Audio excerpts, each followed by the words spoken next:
आशा करता हूँ आप सभी लोग बहुत अच्छे होंगे। मेरा नाम है पीडी विश्वकर्मा और स्वागत है आप सभी लोगों का हमारे इस नए वीडियो के सीरीज में। स्वागत है आप सभी लोगों का हमारे इस एक और लेटेस्ट वीडियो में। लेकिन दोस्तों, सबसे पहले तो मैं आप लोगों से सॉरी कहना चाहूँगा, बिकॉज बहुत सारा वर्कलोड होने की वजह से मैं कोई भी वीडियो लेक्चर पिछले 1-2 हफ्तों में नहीं लेकर आ पाया। उसके लिए I am really very sorry, because अपना जो एक रूटीन था वो टूट गया। तो उसके लिए आप लोगों से माफ़ी चाहूँगा। बाकी मैं आप लोगों को बता दूँ कि अब वीडियो की सीरीज रेगुलर बेसिस पे आपको मिलेगी। अब आपको लेटेस्ट वीडियोज मिलते रहेंगे, क्योंकि मैं फिर से अपना वर्कलोड जो था वो मैंने अपना रूटीन जो था वो उसे सही कर लिया है। और बहुत ही जल्द आप लोगों को काफ़ी सारे अच्छे टॉपिक्स पर वीडियो इस चैनल पर मिलने लगेंगे। तो विदाउट वेस्टिंग टाइम आइए देखते हैं कि आज के इस वीडियो में आप लोगों को क्या मिलने वाला है। दोस्तों, ये वही वीडियो सीरीज है जिसमें आप लोग पहले भी 5 लेटेस्ट वीडियोज पा चुके हैं। 5वीं ये छठी वीडियो है आप लोगों की, जिनमें आप लोगों को daily used English word with meanings मिलेंगे। इसमें आप लोगों को 20+ मिलेगा new words with meanings in this video, और वो आपको हेल्प करेंगे to improve your English. I hope this video will help to improve your English, and also you will love to share, subscribe and follow। तो इस video में आपको 20 से ज़्यादा जो हैं वो 20 से ज़्यादा आपको नए वर्ड मीनिंग मिलेंगे, और वो आपके लिए बहुत ही ज़्यादा हेल्पफुल होंगे, काफ़ी हेल्पफुल होंगे आपकी इंग्लिश इंप्रूव करने के लिए। तो दोस्तों, बिना किसी देरी के आइए चलिए शुरू करते हैं और देखते हैं कि आज के इसमें क्या मिलेगा। आगे बढ़ने से पहले मैं आप लोगों को बता दूं कि आप लोग मुझसे इन सोशल मीडिया प्लेटफॉर्म के माध्यम से भी जुड़ सकते हैं। इंस्टा पर आप मुझे फॉलो कर सकते हैं, आई एम पीडी विश्वकर्मा के नाम से आईडी मिलेगी। फेसबुक पर आपको पीडी विश्वकर्मा, और व्हाट्सअप सपोर्ट के लिए ये नंबर है। एनी टाइम, किसी भी टाइम आप कॉल कर सकते हैं, मैसेज कर सकते हैं, और किसी भी तरह का आप सपोर्ट ले सकते हैं। चलिए अपने वर्ड की शुरुआत करते हैं, इस लेक्चर की शुरुआत करते हैं और जानते हैं कि कौन कौन से वर्ड आपके लिए किस प्रकार हेल्पफुल होंगे। तो दोस्तों, हमारा आज का पहला वर्ड है बदतमीज। बदतमीज को इंग्लिश में कहते हैं इंसोलेंट। इंसोलेंट के अलावा और भी काफ़ी सारे वर्ड होते हैं, इनके सिनोनिम्स मैं लेकर नहीं आया हूँ। मैं आप लोगों के लिए वो वर्ड लेके आया हूँ जो आपके लिए न्यू होंगे, यानी आप जो सिनोनिम्स सोच सकते हैं उसका सिमिलर होगा, न्यू होगा, और आप लोगों के लिए ऐसा होगा कि अभी तक तो शायद इसके बारे में आपको अवेयरनेस नहीं रही होगी। इंसोलेंट का मतलब मुझे नहीं लगता कि आप लोगों को इसके बारे में पहले से पता रहा होगा। इंसोलेंस जो है इसका सेकंड फॉर्म है, और ये जो एग्जाम्पल है, there is a limit to insolence, यानी बदतमीजी की भी एक हद होती है, एक सीमा होती है किसकी, बदतमीजी की भी। This is the example of the word there is a limit to insolence. Insolent means बदतमीजी। और जो ये है कि इसका एक एक्सप्लेनेशन है, इसका एक्सप्लेनेशन क्या है कि something done in a disrespectful और रूड मैनर, यानी कोई आप लोगों से, कोई भी person, like there is a guy who there is a guy and there is a guy and who starts rude behaviour with you. तो कुल मिला के जो बदतमीजी से बात करता है उसके लिए हम यूज करते हैं इंसोलेंट पीपल। और जो इंसोलेंस है यानी बदतमीजी की भी एक हद होती है, there is a limit to insolence. अब ये अगले वर्ड पे मूव करते हैं। हमारा अगला वर्ड है नकलची। नकलची का होता है इमिटेटर। वैसे तो कॉपिस्ट भी होता है, कॉपियर होता है, और जो भी मतलब कई सारे इसके सिनोनिम्स होते हैं, but we are looking forward something new. We are looking for something new. तो हम लोगों को न्यू पे फोकस करना है कि नए वर्ड क्या है, इमिटेटर। किसका, नकलची का।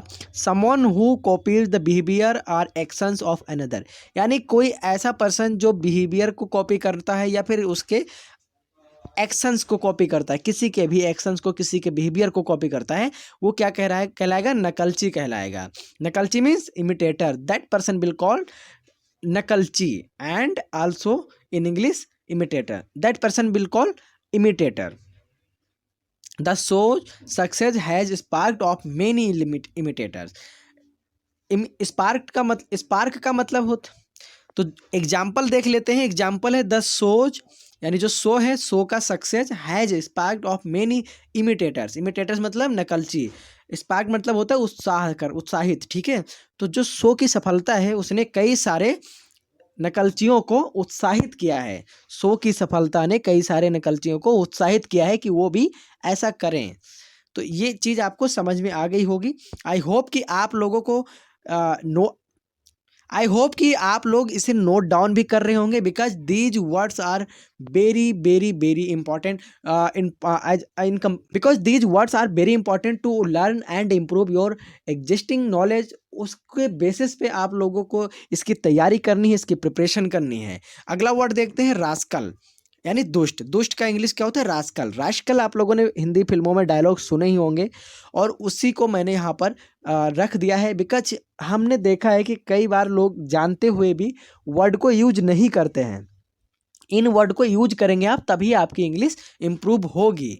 अ person who does naughty activities, कोई शैतानी भरा हरकत करता है, उसी को रास्कल कहते हैं। Rascal can't understand what does legend say, यानी जो दुष्ट लोग होते हैं वो समझ नहीं सकते कि लेजेंड लोग क्या कह रहे हैं, क्या कहना चाहते हैं। वो समझने की कोशिश ही नहीं करते। They don't try to understand what the legend peoples are saying. तो इस वर्ड को आप लोग ध्यान में रखेंगे, रास्कल। अगली बार अगर कोई दुष्टता करे आपके सामने तो आप लोग रास्कल ही बोलेंगे उसे। चापलूसी, चापलूसी का इंग्लिश होता है साइकोफैंट। साइकोफैंट, साइकोफैंट, चापलूसी। अब इसका एक्सप्लेनेशन सुन लीजिए आप लोग। Anyone who praises too powerful people too much in way that is not sincere specially in order to get something from them. It means कि कोई पर्सन है जो हद से ज़्यादा किसी की क्या करता है? प्रशंसा करता है। किसी पावरफुल मतलब लोग की, आदमी की, किसी पावरफुल इंसान की हद से ज़्यादा प्रशंसा करता है जो कि सिंसियरिटी नहीं है, जिसमें क्योंकि सिंसियर नहीं है। Specially in order to get something from them, यानी उनसे कुछ पाने के लालच में, एक तरह से कहते हैं ना मसाला लगाना, तो वो मसाला लगाकर यानी चापलूसी करते हैं। तो ऐसे लोग आप लोगों ने देखा होगा कि मोस्ट ऑफ द टाइम जो लीडर्स होते हैं, पॉलिटिकल लीडर्स या फिर कोई गवर्नमेंट सर्विस में है, तो उनके आसपास ऐसे उनके सराउंडिंग में बहुत सारे लोग होते हैं। तो उसी का एक मिलता जुलता एग्जाम्पल मैंने यहाँ पे रख दिया है। The leader is surrounded by sycophants. ये यानी कि जो लीडर होता है, नेता होता है, वो सराउंडेड होता है किसके?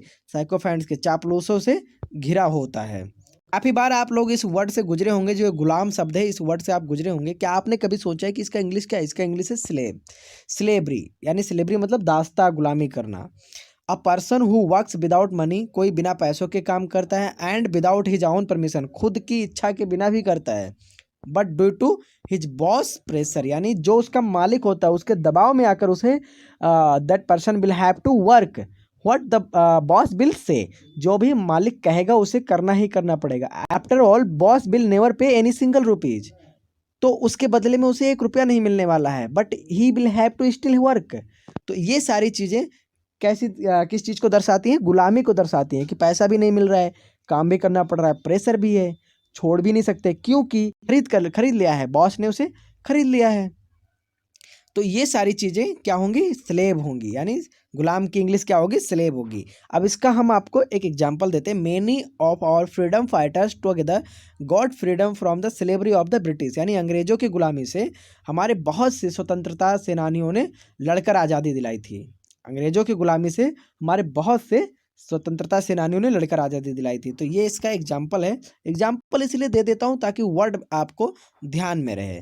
अगला वर्ड हमारा देखते हैं खुशबू। खुशबू का होता है अरोमा। अरोमा का मतलब होता है सुगंध, एक तरह की स्मेल जो काफ़ी अच्छी लगती हो। मान लो किसी फ्लावर की स्मेल है, किसी मील की यानी कि खाने की सुगंध है, तो उसे हम अरोमा बोलेंगे, सुगंध। इसका कोई एक खास इसके लिए कोई खास एक्सप्लेनेशन की ज़रूरत है नहीं, तो इसलिए मैंने कोई एग्जांपल और एक्सप्लेनेशन यहाँ पर दिया नहीं। बदबू, इसका भी जो होता है, काफ़ी बार आप लोग इस वर्ड से गुजरे होंगे।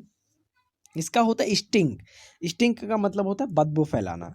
अगला वर्ड देखते हैं उतार चढ़ाव, फ्लक्चुएशन। इस फ्लक्चुएशन का एक्सप्लेनेशन यहाँ पर मैंने दिया है कि it's a situational word be use to describe our life happiness and sorrow. जो हमारी ज़िंदगी की या हमारी डेली रूटीन की, हमारे खुद की जो पर्सनल लाइफ है, उसमें जो उतार चढ़ाव रहता है, हंसी खुशी का माहौल रहता है, तो उन सभी चीज़ों को डिस्क्राइब करने का होता है उतार चढ़ाव, यानी कहते हैं ना कि उसकी ज़िंदगी में बहुत उतार चढ़ाव है। कभी उसके साथ कुछ अच्छा होता है, कभी उसके साथ कुछ बुरा होता है, कभी कुछ उसे ऐसा मिल जाता है जो उसने कभी सोचा नहीं है, कभी कुछ वो उसे ऐसा मिल जाता है जो उसने बहुत दिनों से सोचा था। मतलब कुल मिला के उतार चढ़ाव भरी ज़िंदगी है। तो there are many fluctuation in my life, मेरे जीवन में बहुत ज़्यादा उतार चढ़ाव है। This is the example of this word and this is the and this is the explanation of this word. It's a situational word, यानी कि अपनी स्थिति को समझाने के लिए वर्ड है ये फ्लक्चुएशन। फ्लक्चुएशन को भी आप लोग लिख लीजिएगा। ये अगले वर्ड पे चलते हैं। अगला वर्ड है हमारा कटाव। कटाव का मीन्स होता है इरोजन। इरोजन, कटाव यानी क्षरण, इसको हिंदी में क्षरण बोलते हैं। कटाव की जगह क्षरण भी बोलते हैं। जो क्षरण का मतलब होता है कि धीरे धीरे कटना, यानी नदी का किनारा आप लोगों ने देखा होगा, समुद्र का किनारा देखा होगा, वो कटता रहता है धीरे धीरे पानी की चोट से। तो इसका एक एक्सप्लेनेशन है कि the erosion of rocks by the sea, यानी चट्टानों का कटना। किसके द्वारा? समुद्र के द्वारा। समुद्र के द्वारा चट्टानों का कटना। This is the example of this word. आइए अगले टॉपिक पे चलते हैं। अगला है मेरा अवरोध। अवरोध मीन्स बैरियर। काफ़ी आपने देखा होगा रोड पर या पुलिस चौकी के पास, स्टेशन के पास, काफ़ी जगह ये बैरियर लगे होते हैं, पुलिस बैरिकेड लगा होता है। उसका मतलब होता है अवरोध, यानी रास्ते को बंद कर देना। आप कोई काम कर रहे हैं और उस काम को कोई रोक दे तो एक तरह से आपके काम में अवरोध पड़ गया। आपके रास्ते में, आपके मार्ग में कोई किसी प्रकार का अवरोध होना, इसका मतलब है कि बैरियर लगा दिया गया। तो जैसा मैंने यहाँ पे एक एग्जांपल दिया कि पुलिस बैरिकेड, या फिर और भी किसी तरह से रास्ते को जाम कर देना, अवरुद्ध कर देना, उसको कहा जाएगा बैरियर लगा दिया गया। ठीक है, इतना आप लोगों को समझ में आ गया होगा। आइए अगला देखते हैं, टॉर्चर करना। टॉर्चर का मतलब होता है सताना, यानी किसी को परेशान करना। कैसे? फिजिकली किसी को मतलब हैरेसमेंट करना। To harass someone by doing something rude behaviour, यानी किसी से बदतमीजी से बात करना। लाइक अब्यूजिंग, किसी को गाली देना। टॉन्टिंग यानी ताने मारना। बेटिंग यानी कि उसको पीट देना। ये सारी एक्टिविटीज़ शो करती हैं कि आप किसी को टॉर्चर कर रहे हैं। आप किसी को हद से ज़्यादा टॉर्चर करेंगे तो उसके लिए अगर आपको कोई सता रहा है तो आप वर्ड यूज करेंगे टॉर्चर कर रहे हैं, क्योंकि अब तक आप वर्ड को यूज नहीं करेंगे तब तक आप इंग्लिश सीख नहीं सकते हैं। आई होप कि ये वर्ड भी आप लोगों के लिए क्लियर हो चुका होगा। आइए अगले वर्ड पर देखते हैं, दिखावा करना। हमारा अगला वर्ड है दिखावा करना, यानी शो ऑफ करना। टू शो वेल्थ, यानी धन दिखाना बात बात पे। Property in conversation with anyone. आप लोगों ने अक्सर you people have been seen many peoples who talk every time about money. They will talk my shoes is like this, my pant like this, बहुत टाइम आप लोगों ने कई बार देखा होगा कि बहुत सारे लोग होते हैं वो generally talk about their wealth, properties and many more things, like उनके कपड़े कैसे हैं, उन कितने महंगे, उनके शूज़ कितने महंगे, उनका फ़ोन कितना महंगा है, वो खुद कितने बड़े रईस आदमी हैं, जबकि एक्चुअल में कैसे हैं कोई पता नहीं, कोई जानता नहीं। But they want to show off, वो दिखावा करना चाहते हैं दैट कि पीपल उन्हें प्राइज करें, उनकी प्रशंसा करें। People will pay attention regarding him, उनके मतलब रिगार्ड में पीपल जो लोग हैं वो अटेंशन दें उन्हें कि देखो यार कितना रईस आदमी है, कितने अच्छे कपड़े पहन रखे हैं। लेकिन ये सब चीज़ें दिखावा करनी होती है। तो ये वर्ड भी आप लोगों को समझ में आ गया होगा। To show wealth, property in conversation with anyone, any time, every time, not any time, every time. अगला वर्ड है हमारा ताली बजाना, यानी क्लैपिंग करना। Appreciate to someone who does something good, कोई अगर अच्छा काम करता है उसके लिए ताली बजाना, यानी कि एक एक्टिविटी लाइक है, अपने हेल्थ के लिए भी ठीक होता है कई बार। और एक कहावत में भी यूज कर लिया जाता है, दोनों हाथ से ताली बजती है, एक हाथ से ताली नहीं बजती। तो कई सारी चीज़ों में यूज किया जाता है क्लैपिंग। तो आप लोग इसका वर्ड यूज कर सकते हैं। अगर कोई अच्छी चीज़ें आप लोगों के सामने करता है तो आप इस वर्ड को यूज करने के बहाने उसकी प्रशंसा कर सकते हैं। You can appreciate by clapping. तो बहुत सारी चीज़ें हैं जिनके द्वारा आप वर्ड को रिमेंबर रख सकते हैं। अगला वर्ड है हमारा सीटी बजाना। सीटी बजाना मतलब विशिल करना। गाना भी सुना होगा, मेरे नाल तू विशिल बजा। तो ये जो वर्ड है, ये वर्ड के लिए एक्सप्लेनेशन कोई ज़्यादा मैटर नहीं करता था, तो मैं इनके लिए कोई एक्सप्लेनेशन एंड एग्जाम्पल्स लेके नहीं आया।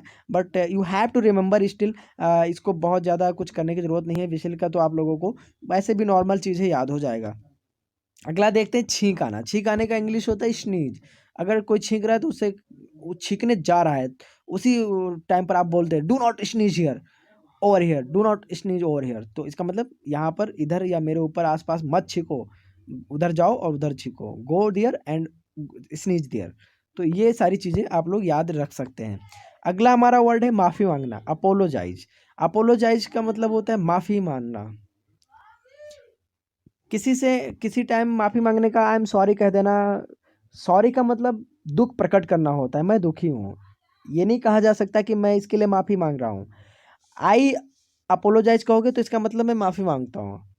लेकिन अगर आप कहेंगे आई एम सॉरी तो इसका मतलब होगा मैं दुखी हूँ, मानी यानी अपने जो भी गलतियाँ की हैं, जो भी मिस्टेक्स आपने किए हैं, you are only sad, you are only sad, not you are not going to apologise him. आप उसे मांगी नहीं मांग रहे हैं, बट यू आर शोइंग कि आप दुखी हैं।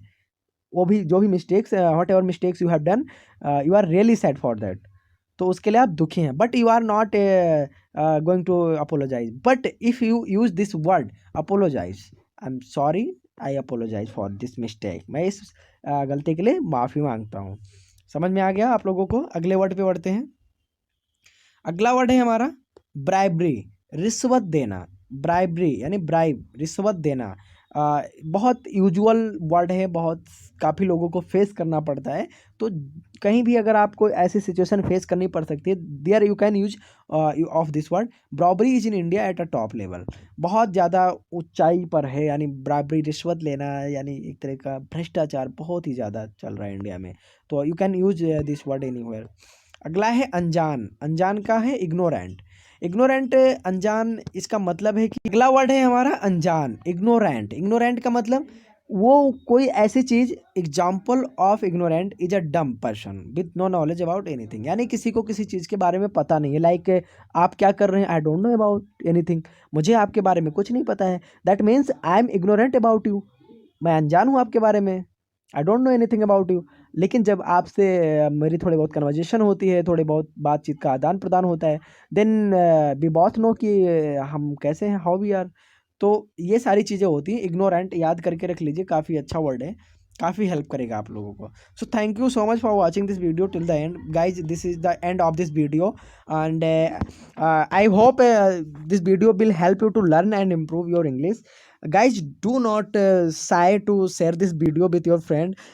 शर्माइए मत इस वीडियो को शेयर करने में, because we have to do lot of work to make a single videos. काफ़ी प्रेशर पड़ता है, काफ़ी काम के साथ करना पड़ता है, but still I am making videos because if I can help a single person that I will very happy. मुझे बहुत ज़्यादा खुशी होगी अगर मैं किसी एक पर्सन की भी हेल्प कर सकूँगा to improve their life, to improve their English, to improve their communication. So you have to do one thing, you have to subscribe this YouTube channel if you are new on this YouTube channel, on this channel. So you have to do three things. You have to like, subscribe and share. If you are really happy, if you have any suggestions, you can comment in the comment section. If you like the video, then also comment. If you don't, if you dislike the video, then also comment. I will improve to the next time. Thank you so much.